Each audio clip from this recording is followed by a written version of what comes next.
this exhibit, it's called Trees, Unfolding Visions, and it's all about the connection that we have with trees and how this impacts our relationship to nature. Artists were asked to reveal to us their connection to trees, that intimate connection that they feel with trees, and that they were able to translate these feelings into their work. We had an unbelievable response to this exhibit. There are artists from all over New England that submitted their work. 3 artists from Sharon are in this show. Marilyn Kahn submitted a piece, a watercolor titled Birches. Robert Bend did interior, which is acrylic on canvas, and Nancy Harrison submitted a photograph titled Enchanted Forest. Most of this work is for sale, and 30% of the artwork, the proceeds from the artwork, goes to Moose Hill and goes directly to the educational programs here at Moose Hill. So it's a great opportunity, again, to purchase original artwork while helping to support Moose Hill. I had not known Susan before, and she called. She had heard about this exhibit. As I had stated earlier, we had artists from all over the New England area that became aware of this, that submitted work. She had heard about this. She's an artist from Newburyport, and called and said that she would like to do a companion piece to the exhibit, the gallery exhibit. And her thoughts on this was she wanted to celebrate the inner life, the power of trees. And a group of art students from Walpole High School, Diana Hampy's AP art class, came out one afternoon, and they did the drawings for the banners that went up. Each piece is really different from the next in that the students created the drawings from what they were feeling from the trees. So some pieces are very intense and dark and dramatic, others are very light and airy, and there's one piece which is so jubilant, it looks like fireworks at the 4th of July. And the really neat part about this is that you can go out into this little grove in our front yard and experience what these artists perceived from the trees. So it's really a fun, interactive experience.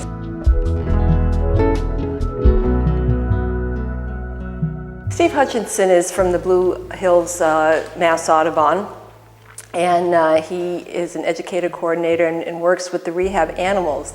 And for this particular show, we wanted to relate animals to trees and how they utilize trees, survive with trees, use it as camouflage, the many various ways that animals interact with trees. So what I wanted to bring out next is one of my favorite types of animals. You'll hear me say that about every single animal I bring out.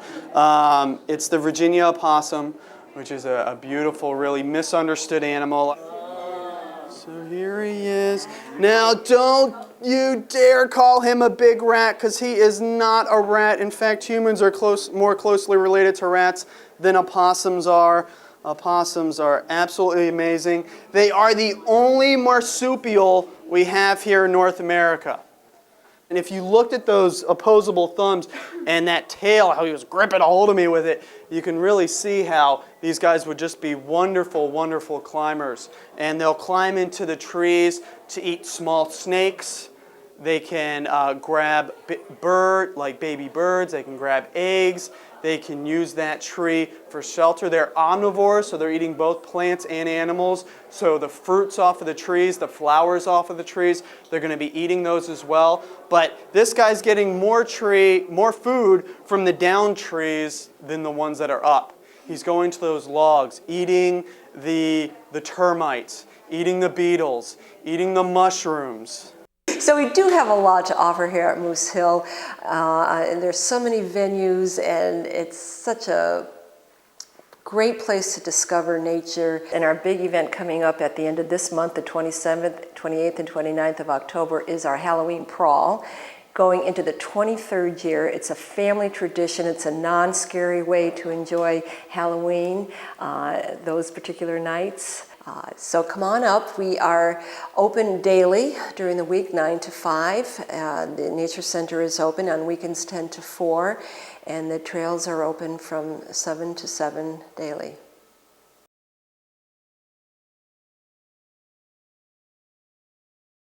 Hey, Brianne. Hey guys, welcome to Breezy Hill Farm. You ready to come in and meet some horses? All right, come on in.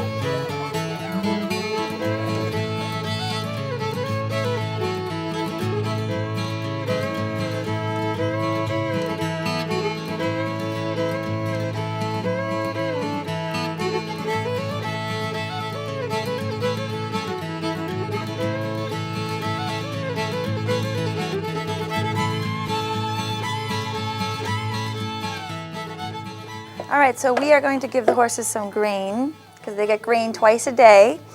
So I'm going to give everyone a scoop.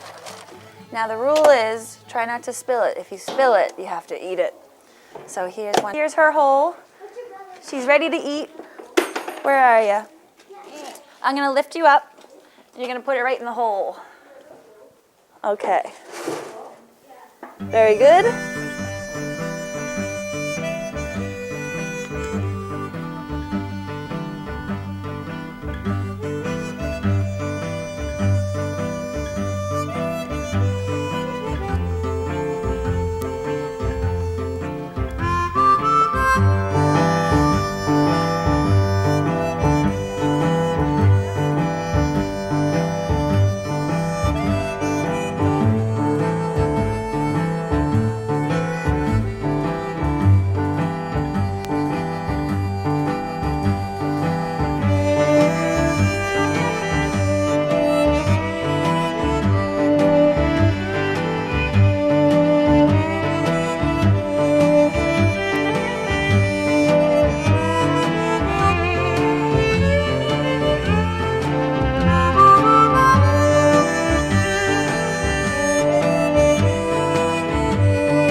You're going to be on television and I need you to sign a release form, okay? And you know what I was wondering, maybe if you didn't mind, since I don't know too much about horses, I know all the girls are going to get a chance to ride, but I was wondering if maybe, you and I later, I could just, take a little turn riding you. Anyway, the girls are going to ride you, and then maybe I'll have a turn on you, and you're awfully cute guy, but you're big. I didn't think you'd going to be this big, to tell you the truth. I was thinking maybe you'd be a little smaller, but, I'm going to be used to it, so maybe later on you and I can, and that would be good. Thanks.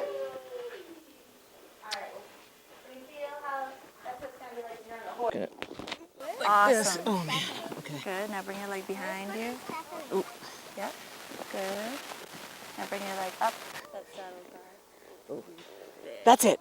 Come on. We're in a Western. We're in a Western movie. Giddy up, Bill. Giddy up.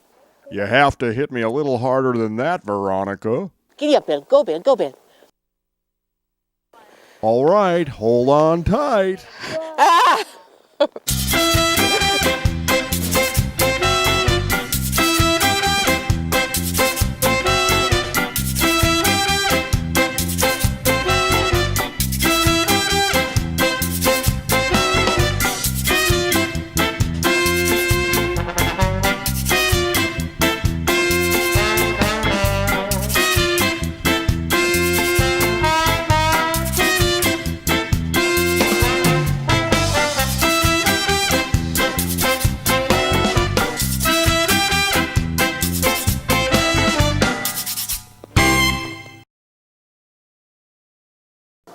Hello and welcome to FYI. This is Colleen Tuck on location, a very special treat today.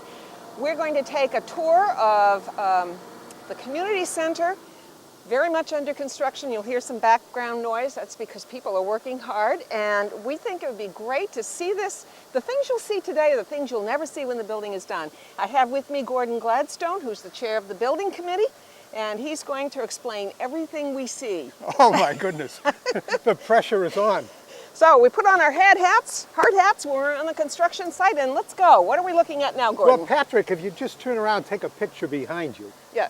at NSTAR. We're standing in the main lobby of the community center. One of the fascinating things that is how a building which looks like which is a terrible looking thing when they first start and when they gut it, as it begins to come together and begins to take shape. And as Colleen mentioned earlier, we'll see it in a few months at the other end. And the transformation is remarkable. It's amazing what money can do. Well, and good work. And good money. Money and good work. So, bye-bye, Kevin. So this is the main lobby. People will enter. There is going to be an enclosed glass vestibule right over here to your left, Patrick. That will be enclosed in glass, and there'll be another set of doors inside so that when people open the outside doors, the wind off this lake is very, very strong. So it'll sort of be like an airlock. People will come in the first set of doors and then come in the second set of doors. So. Hello and welcome to a very special FYI program. I am here today outside the brand new police station with Chief Tilden Kaufman and Deputy Chief John Ford. So the public walks in, they would talk to the dispatcher, explain what they need or what the problem might be. The dispatcher at that point will assess what we need to do, whether or not we need to call an officer in, or whether or not it can be handled at the desk. If an officer needs to come in, generally what we'll do is the officer will come in and we'll enter this room here and sit down and talk to the person. Our in-house computer system, the state LEAP system, which allows us to check on license plates, wanted persons, missing people, things like that. Well, and here we are in the entry hall, so to speak. Now, if I were an unwilling guest, I would have a seat right here, and I would be Right. handcuffed. So normally what would happen is the person we've arrested would come in, this door would shut. Whoops. Here we are. So generally officers would enter through here. The officers would come around here. This door would be closed. This- But onto the police administrative wing. Okay. Very clearly marked with our police Everything's logo. And got great controlled security access. all right, the first stop is the conference room, Yes. which will also be shared with the fire Yes. department. And before the conference, you've got a cup of coffee. So this room here basically is split, is the wall right there, the other side's for the fire department. It's basically a mirror image of this room here. Now we have a facility that's up It- to it the definitely- officers. It adds to it hugely, so Great. we appreciate it greatly. Well, thank you very much. Thank you, Coleman. And I hope you enjoyed the tour.